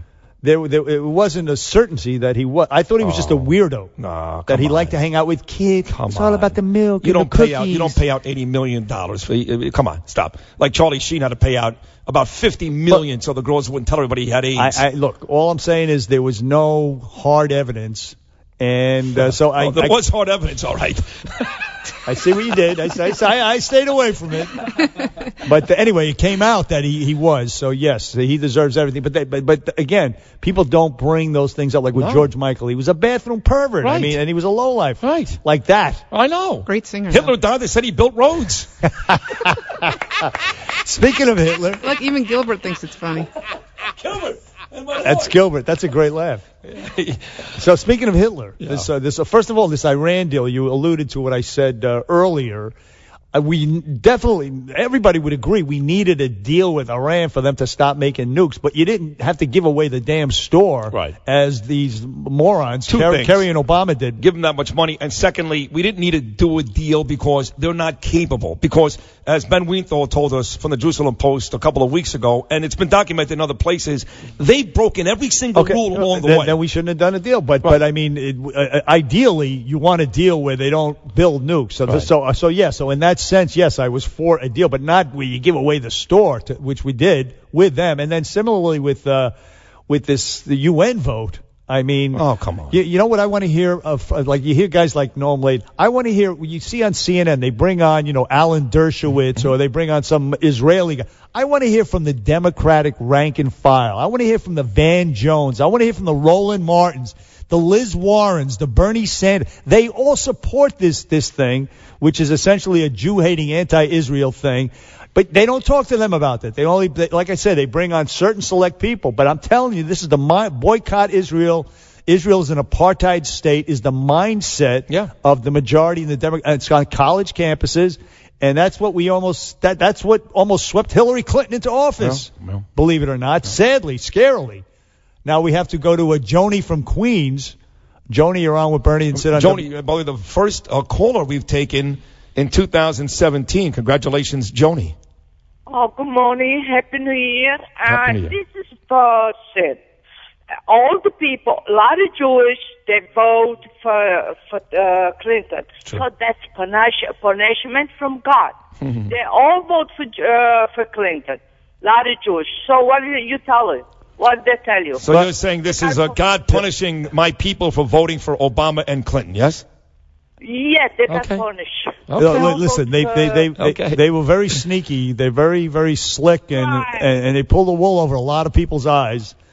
Peter from Manhattan, you are on with Bernie and Sid on WABC. Good morning, Peter. Yes, at least 5 presidents have told Israelis to cut it out with the expansionist policy. And let's face it. In the culture, we are sympathetic to the history of the European Jewish culture, but if you look at what's going on in New York, Jews have a problem with housing. They don't want nobody else to have it but themselves. Thank you.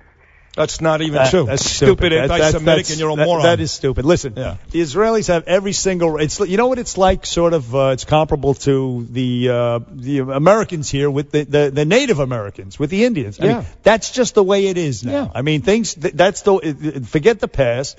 That's the way it is now. The progress, the time marches on. The march of progress, et cetera, et cetera. I mean, we're not going to go back. Look, the Israelis turned a wasteland into an oasis. Essentially, there's no oil on the place. Yep.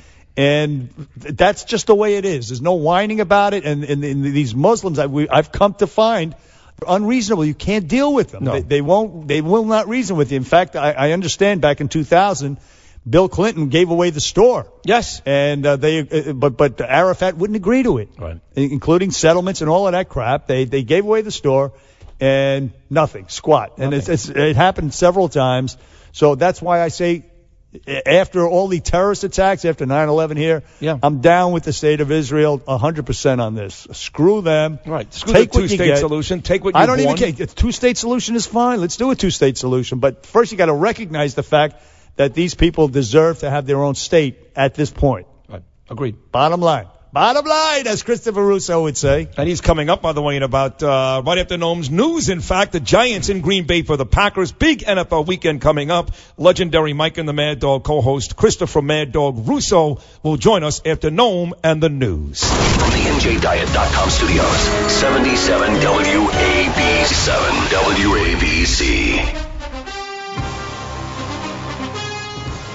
Third down at 15. What a catch by Thompson. Great effort. Coleman and Beckham up at the top of the screen. Delayed handoff. Here's Perkins. Paul Perkins.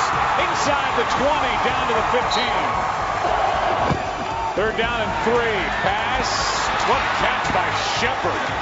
Second down and 12. Cousins throws. Has a man. Garcon. Did he get both feet down? The officials look at each other and say he did. Cousins surveys, pulls it down, throws, and he's picked. Intercepted by Dominique Rodgers-Cromartie. And that could very well end the year for Washington. And that's all she wrote. Highlights courtesy of Fox, of course, Buck and Aikman. The Giants didn't even need this game. The Redskins needed it to make the playoffs, and yet the Giants win it 19-10. Giants led 10-0. Redskins tied that game 10-10 in the fourth quarter, but the Giants outscored Washington 9-0 in the end, and they win it 19-10. That sets up a date for the football Giants at Lambeau with the red-hot Aaron Rodgers and the Green Bay Packers coming up on Sunday, weekend number 1 of the NFL playoffs about to get going. And even you, Bernard, I know you're a big Giant and Jet guy. Very, very excited. Huge. Yeah. Oh, listen, no, I'm very excited about it. As you should be. And except that I'm sort of worried. Why? Because you had half the Giant team down there smoking crack with Johnny Manziel and Justin Bieber down in Miami. And Khloe Kardashian. Over the weekend. Yeah, that's fine. They didn't do it like the day before the game. It's the weekend. They have time to sober up. It doesn't matter. There's plenty of time in the off season for that nonsense. No. We make the playoffs. No. Get your ass, get into bed, and get up the next day and work out. Eat right. Even the coach, Ben McAdoo, said, hey, it's a day off. Do what they want. What's he going to say? Because the inmates are running the asylum. Oh, well, he's a loser. You're right about that. That's why we need that. They got rid of my man Tom Coughlin. Right. The guy who was an authority figure, the guy who took him to how many Super Bowls? 2, and didn't make the playoffs for 3 years, and the Giants won 11 games what with you Ben McAdoo. You want the guy to throw the ball and catch it and block and tackle and everything else? Do something. He was doing something. Well, listen, if we're going to talk about this, we have to go to the expert. There's a reason why for 2.5 decades in New York City, these guys became legendary. Mike and the Mad Dog. Now he's got his own channel for years on XM Sirius. A very good channel, by the way, with Stephen A. Smith and Adam Shine, a host of others. The legend himself, the great Christopher Mad Dog Russo. Oh, Sydney, with the platitudes. Mr. Bernie McGurk, how are you today? Christopher Russo, Mad Dog, how are you? I'm doing well. See, how you two doing? Give me a little rundown on what you two are up to right now. Let me hear. Well, listen. Every day? Is this? I know this has been going on for how long? It's been going on for about 10 months. Actually, January 27th will be 1 year. Oh, really? A year? Yes. Is it? Are you doing 10? What was it? 10 to 12? Well, we changed it. We started off the first year, Chris, doing 10 to noon after IMUS, but being that IMUS hasn't worked the 9 a.m. hour in 5 years, admittedly, starting today, we're now on 9 to noon after IMUS 6 to 9. That's excellent. No simulcast, right, Bernie?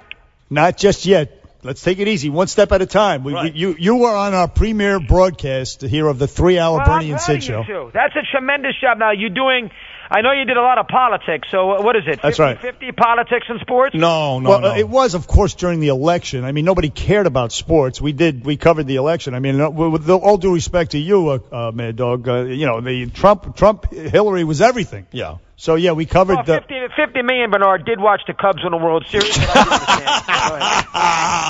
right, you got me there, Christopher. I would say, to give you the fair breakdown, during the election it was 95% politics, 5% everything else. Now I would say 60% politics and news, which includes local stuff, Chris. And the other 40%, anything from the Giants to Mariah Carey on New Year's Eve. How about that? All right, so there you go. So it's 50. It's kind of a 50-50 thing right now. There'll be a lot of sports because there's a lot going on in sports. So right now you're being into that a little bit. Yeah. Well, we're going to be all over the place. I mean, this is day one of the new year. We're going to see what happens, Christopher. Yeah, you guys will do a good job. And by the way, Bernie, you are 100% right. I mean, if a Giant fan wants to scream and make light and make fun of, as they have for 7 years, of the trip that Romo and Jason Witten made before the divisional round with the Giants and the Cowboys, and the Giants ended up beating Dallas on the way to that first Super Bowl, and the fact that they took a little mini vacation, and boy, did the Giant fan revel in the idea that the Cowboys did that and the Giants beat the Cowboys. That same Giant fan's got to say the same thing here. Thank you. You got to go to a yacht. On New Year, now McAdoo can't say anything because he needs the players to play well. He can't antagonize them. He's got to keep his mouth shut.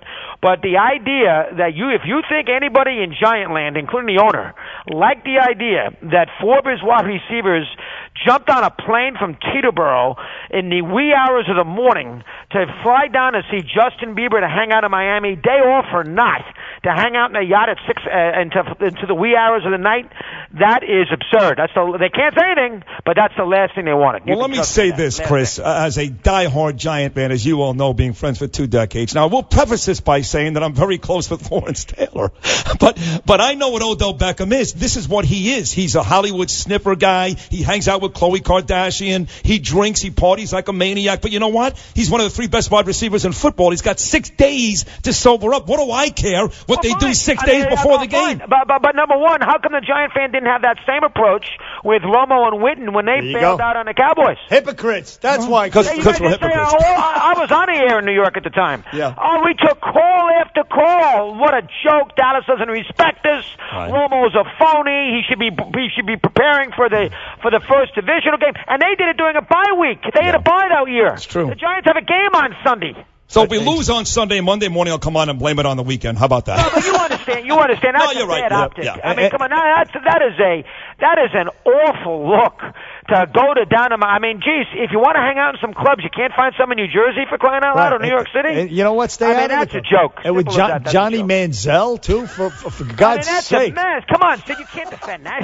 Gee, you can't defend it. So Victor Cruz actually deleted the pictures he posted on those. Yeah, Instagram. he looked messed. I just know that. Hold on now. If Victor Cruz thinks he didn't do anything wrong, why did he delete the picture? Right, that's my point, exactly. Because he's getting a lot of people like you are yelling at him. He did do something. So but tell him, still, Chris. Who cares what people think? If he thinks he didn't do anything wrong, and Victor Cruz likes to be part of the media, and he likes all the pats on the back, does radio shows, does this, does that. Right. Well, all of a sudden, if he did nothing wrong, why doesn't he fight everybody? He says, "Hey, what did I do wrong?" Get him, Mad Dog. In Miami. Get him, Mad Dog. Here is the big. Come on, Sid, you can't defend it. Come on now. You're the same guy Sid 5-10 years ago was killing Romo. Now this means nothing. That's not fair. I will say this: I'm not defending. I just don't care. I mean, I don't think it matters come Sunday against. How come the Giant fan made such a big stink about this? Because we need something to call you about, Mike and the Mad Dog, every single day. That's why. No, he's an apologist, Christopher. That's all he is, an apologist for the Giants. He doesn't care what they can do no wrong. No, it was like. I love that. The Giant Packer game this week is a tremendous game. Who's going to win the game? Who's going to win that game?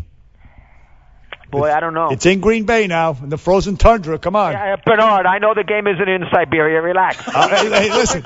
These guys, I know it's in Green Bay. What's the matter with you? They got like white around their nostrils God there. Almighty, you Bernard. No, the game's at a neutral site. I mean, my goodness gracious. Come on. I saw the Packers.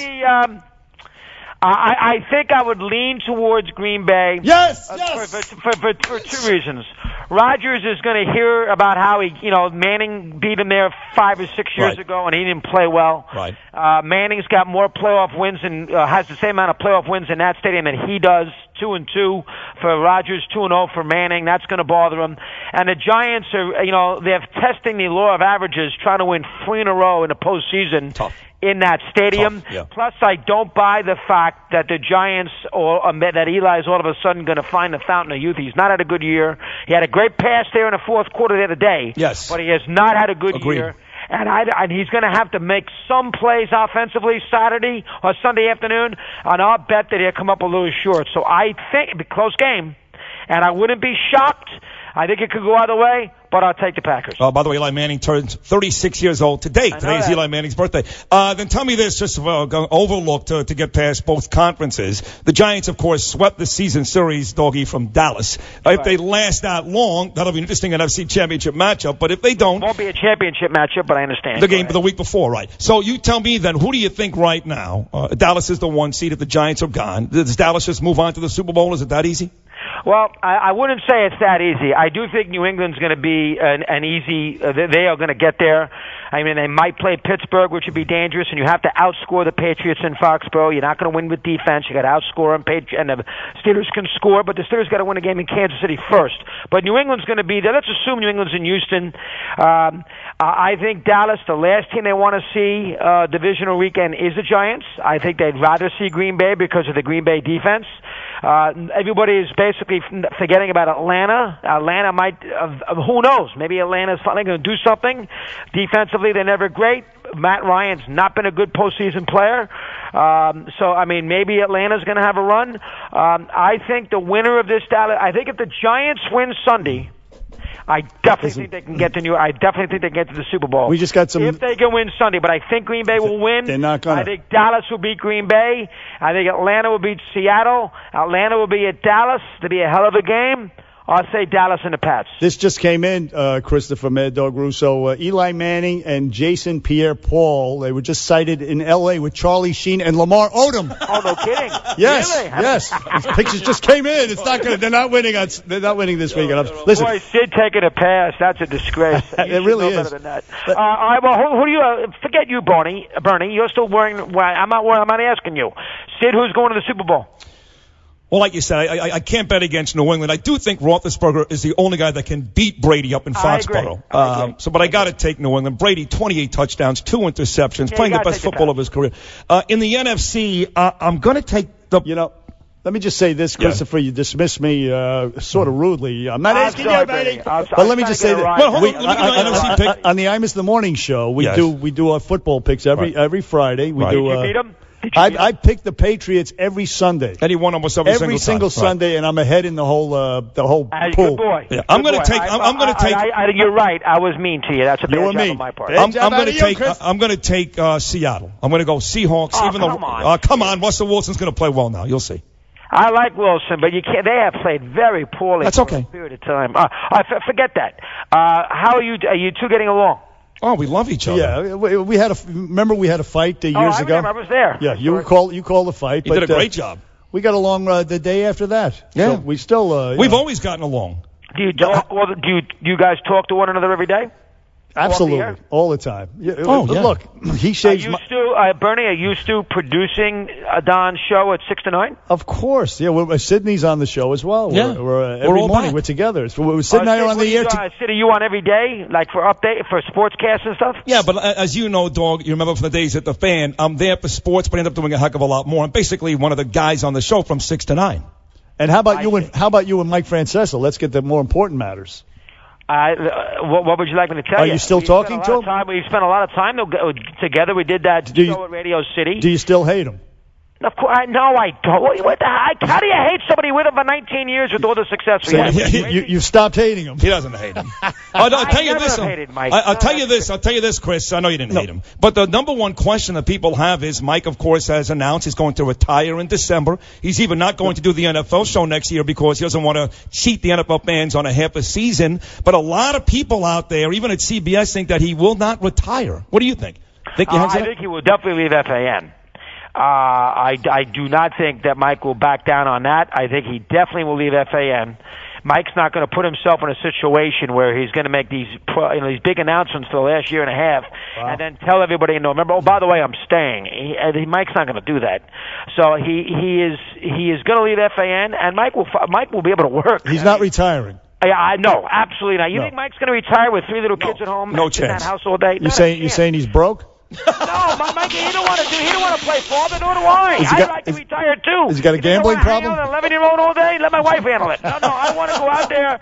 I want to work. I want to talk sport. Mike will be heard in some capacity. I don't think he's even thought about what that capacity might be, but Mike will be heard in some capacity. Chris, maybe he comes to serious. I was going to say, would you kick out Stephen A. Smith or Adam Shine tomorrow? Put Francesa on your channel. I think Stephen A. Smith. I will say this. The reports are that Stephen A. Smith is leaving. I will throw this out there just to have some laughs. You ready? Yes. Yeah.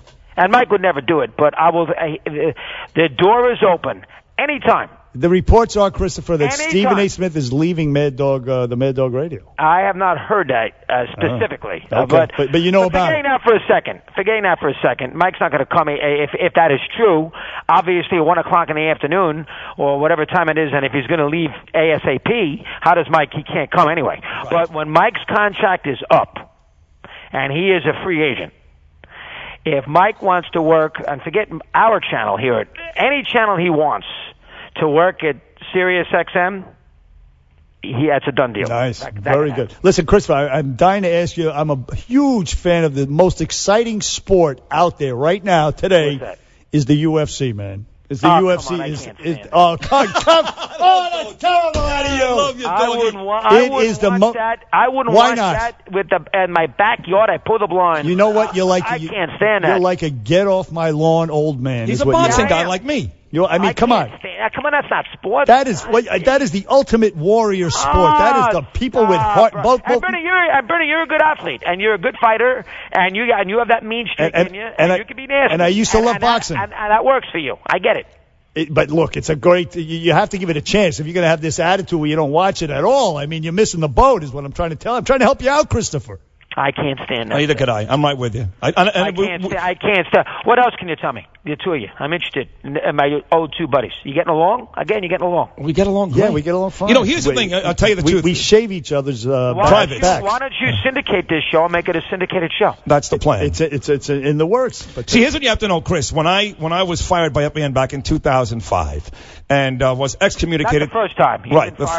That was the third time. And I was excommunicated, came to Miami, where you were very good to me all these years. Bernie and I kept in touch for 12 years when I was away in Miami. Right. And when, in fact, the opportunity arose here to do some fill-in shows last year, Bernie helped make it happen. So, in fact, we finally got the job full-time. So we've been friends for 15 years, even though I wasn't even here in New York City. So we love each other. Now, who takes the lead on this show? Who's the director? It's 50-50. 50-50. Now, listen. Who opens up the show? Our Flirty Flipper, our producer, she is the boss, and she opens up. Who says good morning? Who's the first guy that says? Usually me. Actually, I carry most of the show. Yes. I got to tell you, it's all Bernard. Hey, listen, Christopher. One last thing. People don't know this about you. You're a huge reader, which I love. I am as well. In fact, I remember back in the day you were talking about Nathaniel Philbrick in The Heart of the Sea. Yeah, I've a lot of good books. Fantastic. And I heard you recently reference a guy named Jay Winnick. He's great. He's fantastic. I read a book, 1944 by. I didn't love that as much. The 1865 book is better. What? Did you ever read that? No, I heard you mention it. I plan to read it. It's a great book. But it's all about April of 1865. And 1944 is about how the Franklin Delano Roosevelt screwed the Jews in Europe, essentially. That's right. That centers on the Holocaust and escapees and all that. Yeah. The other book, 1865, is about Lincoln, the end of the Civil War, who the logical I'm going to check it out. Vice president was going to be. That book is I would recommend that book. That's a tremendous Mad Dog, book. You're a great guy. We love you. Thanks for coming on the Bernie and Sid show. Keep it going. Good to see you guys have some success. Thank you, Christopher. Always a pleasure. We'll talk to you again. Christopher Russo on the Bernie and Sid show back after this. They're gonna kill the love of my life if I don't go back to what I was doing. On February 24th. Our line of work is quite brutal and quite ruthless. How far would you go for love? You steal truck, bring it to me, then you make your money. Is it dangerous? Of course it's dangerous! Nicholas Hoult, Felicity Jones, with Ben Kingsley and Anthony Hopkins. All this trouble, all this pain, for love. Collide. In theaters February 24th. Rated PG-13. May be inappropriate for children under 13.